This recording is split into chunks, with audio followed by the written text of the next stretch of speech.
Dans le Mât, 38e jour de course.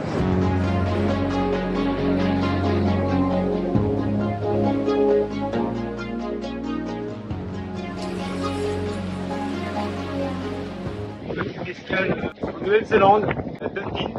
Il y a eu des soucis de remontée de descente de foil et un petit trou dans la coque à l'étrave. C'est trop compliqué à reboucher et à colmater en mer et il fallait s'arrêter pour bien gérer ce problème et surtout repartir pour le Pacifique dans de bonnes conditions. On sait que c'est un océan qui est capricieux, la route pour le Horn et encore après le Horn est jamais très simple. On va dire que depuis l'Australie, je peux plus utiliser mes foils.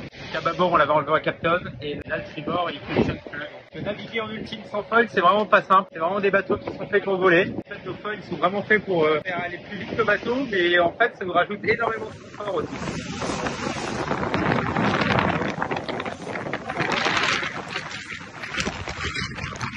On est toujours content d'être en mer. On fait route dans des conditions plus clémentes. Pendant 2 jours, là, j'ai eu des conditions vraiment très musclées. Et là, on va regarder un peu dehors. Il y a de la mer, mais ça se voit pas trop à la caméra.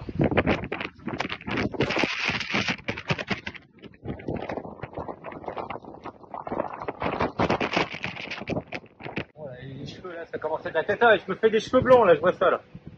C'est le stress ça. Les conditions sont vraiment pas mal pour avancer vers l'est.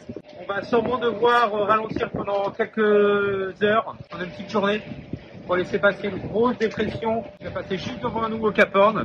Ça évitera de passer en même temps qu'elle au Cap Horn, parce que ce sera des conditions plus trop dangereuses. Voilà, faut faire un peu le dos rond. Dans la voile, de temps en temps, faut savoir un peu ralentir. L'objectif, c'est quand même d'arriver à Brest. On est obligé de passer par là. Là, on est dans une phase où j'ai roulé la voile devant, on ralentit fortement pour laisser passer la depth qui devrait me gêner là avant le Cap Horn. Et j'ai un problème sur l'enrouleur, sur le tambour de J1. Toutes les soudures elles ont cassé. Donc on va dire que la cage métallique là elle se balade. Et ça fait déjanter la ligne d'enroulement. Donc là je suis en train de repointer, recoller avec de la colle un peu métal les tiges sur cette pièce en inox. J'en fais 2 par 2.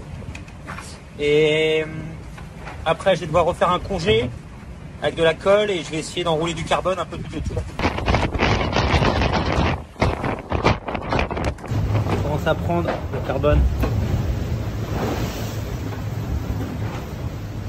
J'ai dû utiliser un petit peu le chauffe-eau, le chalumeau pour faire cuire un peu la strate. Il fallait faire attention à la bague qui est en dessous.